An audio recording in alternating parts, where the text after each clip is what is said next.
नमस्कार, आप देख रहे हैं न्यूज़ वन इंडिया। मैं हूं आपके साथ रितु तोमर। तो 5 की बात की शुरुआत करेंगे बड़ी खबर के साथ, जो कि लखनऊ से है। योगी सरकार का बड़ा फैसला, प्रदेश में 26 नगर पंचायतें बनी आदर्श नगर पंचायत। तो 26 नगर पंचायतों में मिलेंगी हाईटेक सुविधाएं। सभी का पंडित दीनदयाल उपाध्याय आदर्श नगर पंचायत के तहत चयन किया गया है। जल्द ही अन्य जिलों की नगर पंचायतों का भी चयन किया जाएगा। तो 26 नगर पंचायतें जो कि आदर्श नगर पंचायतें बनेंगी। तो ये बड़ा फैसला योगी सरकार ने लिया। प्रदेश में 26 नगर पंचायतें आदर्श नगर पंचायतें बनाई गई हैं। 26 नगर पंचायतों में हाईटेक सुविधाएं मिलेंगी, यानी कि जो सुविधाओं से, हाईटेक सुविधाओं से लैस होंगी ये नगर पंचायतें। जिन 26 नगर पंचायतों का चुनाव किया गया है, सभी का पंडित दीनदयाल उपाध्याय आदर्श नगर पंचायत के तहत चयन किया गया। साथ ही जल्द ही अन्य जिलों के नगर पंचायतों का भी चयन किया जाएगा।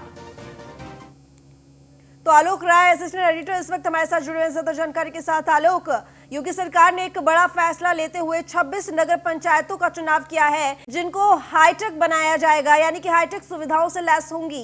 किस तरीके से इन 26 पंचायतों का चुनाव किया गया है, और जिस तरीके से ये कहा गया है कि अन्य जिलों की नगर पंचायतों का भी चयन होगा, तो क्या ये 26 से संख्या आगे बढ़ भी सकती है?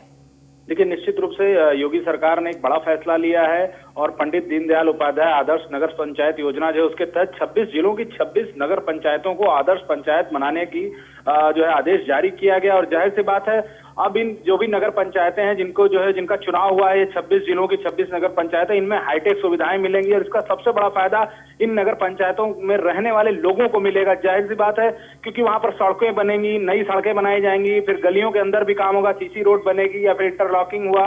इसके अलावा नालियों का निर्माण, सेप्टिक मैनेजमेंट, जो है सीवर, ड्रेनेज, इसके अलावा तमाम कार्य किए जाएंगे। सीवर लाइट का स्ट्रीट लाइट का काम होगा, सीवर का काम होगा, साथ ही साथ जो है पार्क बनेंगे, सामुदायिक भवन बनेंगे, गौशालाएं बनेंगी। तो कुल मिलाकर एक बड़ा प्लान है सरकार का इन नगर पंचायतों को आदर्श नगर पंचायत बनाने का। और निश्चित रूप से इससे वहां रहने वाले लोगों को बहुत सारी हाईटेक सुविधाएं मिलेंगी, क्योंकि सरकार की तरफ से जो जारी किया गया है आदेश, उसमें ये सब तमाम सुविधाओं का जिक्र है और इससे बड़ा फायदा वहां के लोगों को मिलेगा। ये जो नगर पंचायतें होंगी जिनका चुनाव हुआ है 26, क्या इनका ध्यान रखने का जो जिम्मा होगा वो सरकार का होगा, या नगर पंचायत स्तर पे जो प्रधान होते हैं, या जो जिला स्तर पे होते हैं, या क्षेत्रीय स्तर पे होते हैं, वो लोग इनको हाईटेक बनाएंगे? आखिर इसका खर्चा, इसका जिम्मा सरकार उठाएगी या फिर वो उम्मीदवार उठाएगा जो यहाँ पर चुनकर आएगा?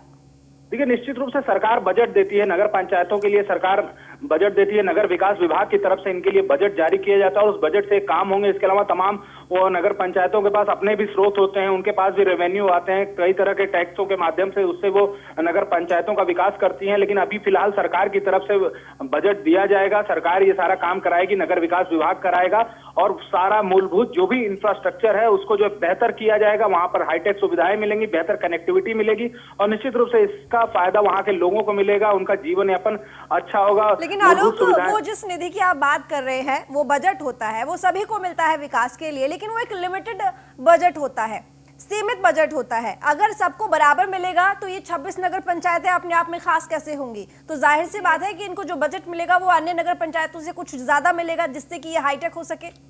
जी बिल्कुल, इनको बजट ज्यादा मिलेगा, इसीलिए इनका चयन किया गया है और इसीलिए इनको आदर्श नगर पंचायत बनाया जा रहा है। एक योजना है उत्तर प्रदेश सरकार की, पंडित दीनदयाल उपाध्याय आदर्श नगर पंचायत योजना, उसके तहत इन 26 जिलों की 26 नगर पंचायतों का चयन किया गया और इनको आदर्श नगर पंचायत बनाएगी सरकार, बनाएगी, नगर विकास विभाग बनाएगा उत्तर प्रदेश सरकार। इसके लिए जो है बजट देगी, नगर विकास विभाग बजट देगा और निश्चित रूप से अलग होंगी, इनमें हाईटेक सुविधाएं होंगी। अभी सब में वो सुविधाएं नहीं है, लेकिन इनको सबसे अलग रखा जाएगा क्योंकि आदर्श नगर पंचायत योजना के तहत इनका चुनाव हुआ है। जी आलोक, इनका चुनाव किस आधार पर किया गया है? किस आधार पर इन नगर पंचायतों को चुना गया?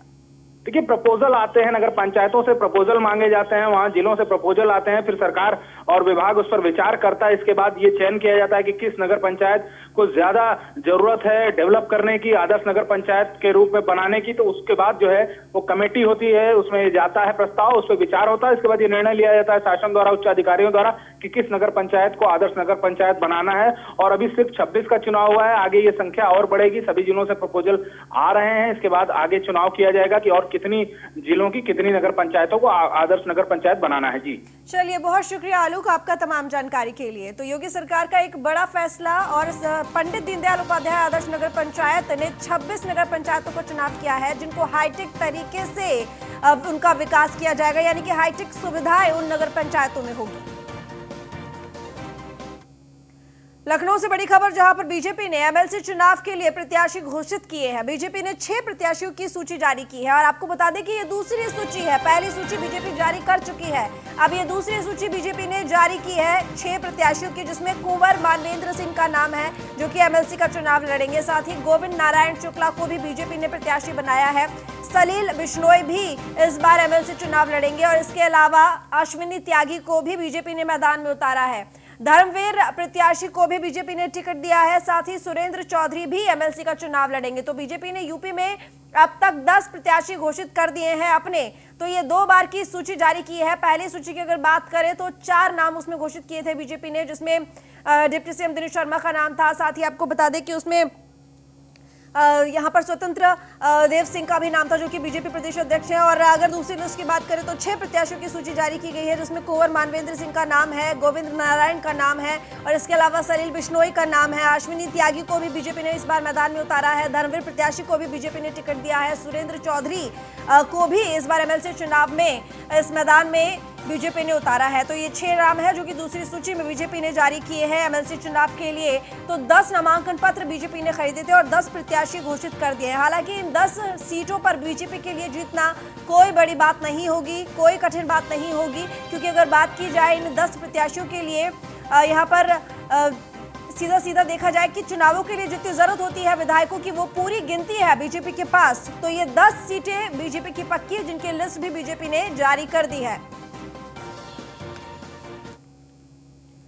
रुक करेंगे इस वक्त की बड़ी खबर के साथ। आपको बता दें कि गाजियाबाद से है, जहां पर निठारी कांड मामले में सुरेंद्र कोहली को फांसी की सजा सुनाई गई है। सीबीआई कोर्ट ने सुरेंद्र कोहली को फांसी की सजा सुनाई है और साथ ही युवती की हत्या और अपहरण मामले में ये सजा सुनाई गई है। मामले में कोर्ट ने मोहिंदर पंढेर को रिहा कर दिया है। निठारी कांड में अब तक 12 मामलों में फैसला हो चुका है, जिस पर यह फैसला आया है। इस वक्त की बड़ी खबर आपको बता रहे हैं, जो कि गाजियाबाद से है। तो निठारी कांड मामले में सुरेंद्र कोहली को फांसी की सजा सुनाई गई है। केस था जो न्यायालय में आज तय हुआ है, निर्णित हुआ है, और इन सभी 12 के 12 केसों में ट्रायल कोर्ट ने अभियुक्त सुरेंद्र कोहली को डेथ सेंटेंस की सजा दी है। आदेश दिया है कि उसको फांसी पर जब तक लटकाया जाए जब तक उसकी मृत्यु न हो जाए। इसमें सीबीआई की तरफ से जितनी भी पैरवी रही, वह पैरवी ऑफिसर, जिसमें मोतीलाल इंस्पेक्टर और बहुत सारे इंस्पेक्टर पूर्व में रहे हैं, उन्होंने बहुत उससे पैरवी की है अपनी क्षमता से, और उसका ही यह नतीजा हुआ कि पूर्ण साक्ष्य न्यायालय के समक्ष आया और न्यायालय ने गुण दोष के आधार पर आज इसको फाइनली जजमेंट दिया, और जजमेंट देकर के वही मृत्युदंड जो पहले केसों में अब तक मिलता रहा है, इस न्यायालय ने भी इस केस में उसको इसी कैटेगरी का मानते हुए और आज मृत्युदंड से दंडित किया है। सही है कि ये 12वां केस था। तो यादराम भारती इस वक्त हमारे साथ जुड़ चुके हैं ज्यादा जानकारी के साथ। यादराम, निठारी कांड मामले में सुरेंद्र कोहली को फांसी की सजा सुनाई गई है और साथ ही बात की जाए अगर मोनिंदर पंढेर की, तो उन्हें रिहा कर दिया गया है। किस मामले में, क्योंकि अब तक कई बार कार्रवाई हो चुकी है, 12 मामलों में फैसला हो चुका है, ये किस मामले में सजा सुनाई गई है? देखिए, निठारी कांड को लेकर के जो कोर्ट है उसमें 12वां जो मामला है, जिसमें कि 20 साल की जो युवती है उसकी हत्या कर दी गई थी, उस मामले में कोर्ट का फैसला आया है। और जैसा कि माना जा रहा था कि जो सुरेंद्र कोहली है उनकी फांसी की सजा मुकर्रर रखी जाएगी और मोनिंदर सिंह को बरी कर दिया जाएगा, बिल्कुल ठीक वैसे ही कोर्ट ने आज फैसला सुनाते हुए जो फांसी की सजा है, जैसे कि पहले मामलों में था, इस मामले में भी सुरेंद्र कोहली को फांसी की सजा दी और मोनिंदर सिंह को बरी कर दिया गया है। इस पूरे मामले में अब तक जो 38 गवाह हैं वो सीबीआई की तरफ से पेश किए गए थे और सीबीआई ने दलील दी थी कि जो सुरेंद्र कोहली है वो मोनिंदर के घर में रहता था और वहीं से ही सारा जो हत्याकांड है, जितने भी मर्डर हुए, जितने भी नाले में कंकाल फेंके गए, वो सब सुरेंद्र कोहली ने किए। तो तमाम जो सुनवाई के बाद 12वें मामले में 20 वर्ष की जो लड़की है उसकी हत्या के मामले में सजा जो है फांसी की, वो सुरेंद्र कोहली की कोर्ट ने बरकरार रखी है। जी ठीक है यादराम, क्या अब सारे मामले पूरे हो चुके हैं? सभी मामलों पर सुनवाई हो चुकी है? क्या फांसी की सजा के बाद तारीख भी दे दी गई है कि कब फांसी होगी? देखिए, अगर कोर्ट की प्रक्रिया की बात करें तो ये जिला अदालत है, यहाँ से जो फांसी की सजा है वो मुकर्रर की गई है। इसके अलावा अगर सुरेंद्र कोहली चाहे तो इस सजा को चैलेंज कर सकता है हाई कोर्ट में, उसके बाद सुप्रीम कोर्ट है। तो अभी प्रक्रिया काफी लंबी है और अगर वकील जो हैं, हालांकि अभी तक जो वकील हैं उन्होंने आगे की जो रणनीति है वो तय नहीं की है, लेकिन अगर वो चाहे तो इस पूरे मामले को लेकर हाई कोर्ट में ले जाया जा सकता है और उसको चैलेंज भी किया जा सकता है। जी ठीक है यादराम, अब जैसे कि मैंने अभी सवाल किया कि सारे मामले सब पर सुनवाई हो चुकी है, 12 ही मामले थे या इसके अलावा और भी मामले हैं जो कि लंबित पड़े हैं इस केस में? देखिए, 12 के अलावा जो अधिकारी हैं उनका कहना है कि अभी 1-2 मामले और हैं जिनको लेकर के सुनवाई अभी चल रही है, जिन पर फैसला आना बाकी है। लेकिन अमूमन जिस तरीके से अभी जितने भी मामले हैं उनमें सुरेंद्र कोहली को फांसी दी गई और जो पंधेर है मनिंदर सिंह उसको बरी किया गया है, तो माना यही जा रहा है कि जो अन्य मामले हैं वो भी लगभग फाइनल पर ही है, उनमें भी फैसला कभी भी आ सकता है। और जो सजा आज मिली है सुरेंद्र कोहली को फांसी की, उन मामलों में भी क्योंकि हीनियस रेयर टू रेयरेस्ट ये पूरा जो क्राइम वो माना गया है, तो माना जा रहा है अन्य मामलों में भी इस तरह की जो फांसी की सजा है वो सुरेंद्र कोहली को होगी। चलिए, बहुत शुक्रिया यादराम आपका तमाम जानकारी के लिए।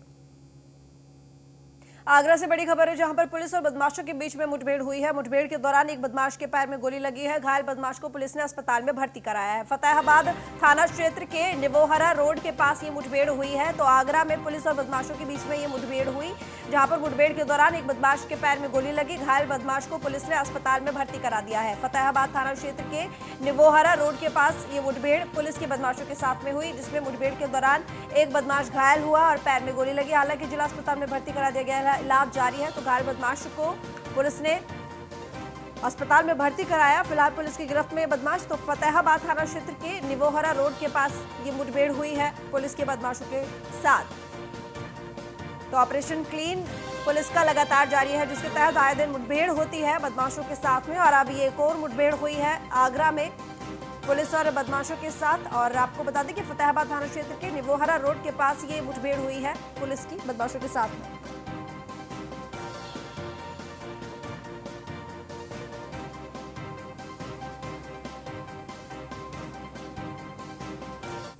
पीएम मोदी ने लॉन्च किया कोविड-19 टीकाकरण अभियान। तो देश भर में वैक्सीनेशन के लिए बनाए गए हैं 3006 सेंटर। करीब 3 लाख हेल्थ वर्कर्स को पहली डोज दी गई है। और बीएचयू अस्पताल को टीकाकरण अभियान के लिए गुब्बारों से सजाया गया है। केजीएमयू में 1200 लोगों को टीका लगाया गया है। कोविशील्ड और कोवैक्सीन को की लगभग 1 करोड़ 65 लाख डोज अलॉट किए गए हैं। और हेल्थ वर्कर्स की संख्या के हिसाब से ये अलॉट की गई है। तो केजीएमयू की अगर बात करें तो वहां पर 1200 लोगों को टीका लगाया गया है। हालांकि सेंटर्स की अगर बात की जाए तो मिनिमम 100 लोगों को टीका लगाया जाएगा एक दिन में। और आज 3006 सेंटर्स देश में जहां पर वैक्सीनेशन की प्रक्रिया शुरू हो चुकी है। तो प्रधानमंत्री नरेंद्र मोदी ने शुरुआत की इस अभियान की। तो सोहन लाल हमारे संवाददाता चित्रकूट से इस वक्त हमारे साथ लाइव जुड़े हुए हैं। सोहन लाल, क्योंकि आज कह सकते हैं कि कोरोना के खत्म होने की शुरुआत हो चुकी है, एक कदम हम उस तरफ बढ़ा चुके हैं वैक्सीनेशन की प्रक्रिया के साथ। अगर चित्रकूट की बात की जाए तो किस तरह का आज माहौल रहा, किस तरह की स्थिति रही? चित्रकूट में कितने सेंटर बनाए गए हैं? जी, आपको बता दूं कि जिस तरह से इस महामारी का कार्यकाल बिल्कुल समाप्त होने का एक आज आगाज हुआ है और वैक्सीन जो है टीकाकरण की शुरुआत हुई है, तो चित्रकूट में पहले चरण में आज जो लगभग 300 लोगों को जो है स्वास्थ्य कर्मियों को, डॉक्टरों को लगाया गया है, जिसमें अभी तक जो है कि कोई समस्या किसी को नहीं हुई है और टीकाकरण की शुरुआत हुई है। और कुल मिलाकर के पहले चरण में चित्रकूट में जो है 38 कर्मियों को जो है टीकाकरण लगवाना है। और तीन क्षेत्र बनाए गए हैं, एक मऊ में, एक जो है चित्रकूट, एक रामनगर में, जिसमें लेकर के आज जो है 300 स्वास्थ्य कर्मियों को 100 करके 3 उसमें जो है टीकाकरण में स्वास्थ्य कर्मियों को लगाया गया। इसके बाद जो है 28 दिनों बाद दूसरा टीकाकरण किया जाएगा।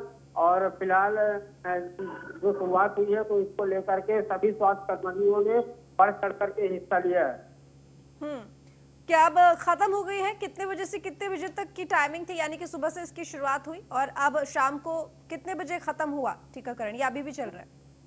टीकाकरण अभी कुछ केंद्रों पे चल रहा है और इसकी शुरुआत सुबह जो है 10:30 बजे हुई है।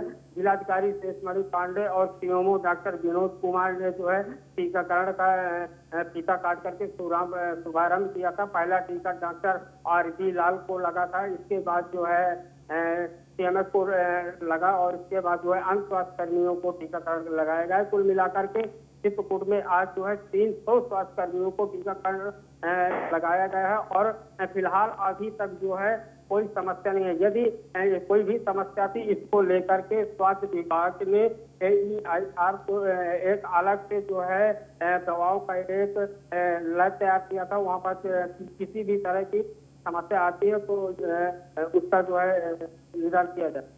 तो क्या किसी तरह की समस्या देखी गई, क्योंकि ऑब्जर्व रूम भी बनाया गया है हर सेंटर पर, तो क्या किसी को भी किसी भी तरह की कोई टीकाकरण के बाद कोई दिक्कत, कोई परेशानी देखी गई? जो बिल्कुल जो है किसी भी प्रकार की समस्या नहीं आई, क्योंकि टीकाकरण लगने के बाद जो है स्वास्थ्य कर्मी को 45 मिनट ऑब्जर्वेशन अलग से रूम पे रखा गया था। इसके बाद जो है वो अपने चैम्बर में बैठे हैं। तो अभी तक चित्रकूट में फिलहाल कोई समस्या किसी को नहीं हुई है। अब मेरा सवाल था आपसे यहाँ पर कि चित्रकूट में कितने सेंटर है जहाँ पर ये वैक्सीनेशन की जो प्रक्रिया है वो चयनित किए गए हैं? वो जो हॉस्पिटल है, वो सेंटर है, उनको वैक्सीनेशन की प्रक्रिया के लिए चयनित किया गया है। कितने सेंटर है, संख्या तो कितनी? 3 सेंटर हैं। एक जो है जिला चिकित्सालय को बनाया गया है, एक CFC मानिकपुर को बनाया गया है और एक CFC रामनगर को बनाया गया है। जी, 3 सेंटर बनाए गए हैं। आज सिर्फ स्वास्थ्य कर्मियों को टीका लगा या फिर जितने भी फ्रंटलाइन वर्कर्स हैं, यानी कि जो अन्य लोग हैं स्वास्थ्य कर्मियों के अलावा, सफाई कर्मी हो गए या पुलिस हो गए, क्या उन सबको भी लगा है? पहले चरण में जो है जो कोरोना गाइडलाइन है तो सिर्फ स्वास्थ्य कर्मियों को टीका लगा है। इसके बाद सेकंड चरण पे जो है नगर निगम और सुरक्षा कर्मी और आशा बहुओं, यानी इसके बाद जितने भी कोरोना काल में ड्यूटी में सुरक्षा कर्मी लगाए गए थे उनको सबको टीकाकरण लगेगा। लेकिन फर्स्ट स्टेप में ओनली स्वास्थ्य कर्मियों को टीकाकरण लगा है। आज 300 लोगों को लगा। इसके बाद जो है अगले चरण में 2 दिन निर्धारित किए गए हैं, सोमवार शुक्रवार, यानी टीकाकरण का जो अगले लगेगा वो सोमवार और शुक्रवार को स्वास्थ्य कर्मियों को लगेगा टीकाकरण। ठीक, सोहन लाल, जो सोमवार को अब टीकाकरण होगा उस दिन वैक्सीनेशन के दौरान सेंटर यही रहेंगे या बदल दिए जाएंगे? उस दौरान भी यही सेंटर रहेंगे, क्योंकि जो है आज शुरुआत की गई है और शुरुआत करने के बाद जो बचे हुए स्वास्थ्य कर्मी है उनका टीकाकरण इन्हीं केंद्रों पर होगा, क्योंकि अलग अलग संख्या पे सबको जो है ऑनलाइन कोविड पोर्टल पे रजिस्ट्रेशन कराया जा रहा है। इसके बाद जो है ब्लॉक स्तर, यानी जिनको जो केंद्र बनाए गए हैं उन केंद्र में अलग अलग जो रजिस्ट्रेशन है उनके वही टीकाकरण लगेगा। जैसे जिला मुख्यालय पे अलग से ऑनलाइन रजिस्ट्रेशन हुआ है तो उनके जिला चिकित्सालय में टीकाकरण लगेगा। जो मानिकपुर केंद्र पे जो है पोर्टल पे रजिस्ट्रेशन हुआ है उनका मानिकपुर में टीकाकरण होगा। जो रामनगर में हुआ उनका रामनगर में होगा। सोहन लाल, क्या टीकाकरण के दौरान प्रशासनिक अधिकारी निरीक्षण के लिए पहुंचे? जी, जिस तरह से टीकाकरण के 3 केंद्र बनाए गए हैं तो वहाँ जिलाधिकारी शेषमणि पांडे और डॉक्टर विनोद कुमार लगातार जो है केंद्रों का निरीक्षण करते रहे और घूम करके चारों तरफ पूरी जानकारी लेते रहे ताकि कोई किसी भी प्रकार की समस्या न हो। क्योंकि जो स्टार्टिंग दौर था तो आज शुरुआती में कोई समस्या न होने पर इसको लेकर के लगातार अलग से टीम बनाई गई है। जिलाधिकारी शेषमणि पांडे के निर्देशन का डॉक्टर विनोद कुमार सीएमओ ने टीम का चयन किया जो लगातार अलग अलग अपना केंद्रों का निरीक्षण करते रहे। चलिए, बहुत शुक्रिया सोहन लाल आपका तमाम जानकारी के लिए। तो आज से वैक्सीनेशन की प्रक्रिया पूरे देश में शुरू हो गई है और 3006 सेंटर बनाए गए हैं जहां पर ये वैक्सीनेशन किया जा रहा है। अगर बात की जाए पहले चरण की, तो पहले चरण के दौरान कोविशील्ड और कोवैक्सीन की 1,65,00,000 जो डोज हैं वो स्वास्थ्य कर्मियों और फ्रंटलाइन वर्कर्स तक पहुंचाए जाएंगे, यानी कि पहले जो डोज है वो इन्हें ही दिए जाएंगे। और आज स्वास्थ्य कर्मियों को डोज दी गई है। अब अगला जो दिन है वो होगा सोमवार, और उसके बाद अगर नेक्स्ट उसकी बात करें कि कब वैक्सीनेशन की प्रक्रिया की जाएगी तो वो होगा शुक्रवार। तो यानी कि आज के बाद सोमवार और शुक्रवार का दिन निर्धारित किया गया है।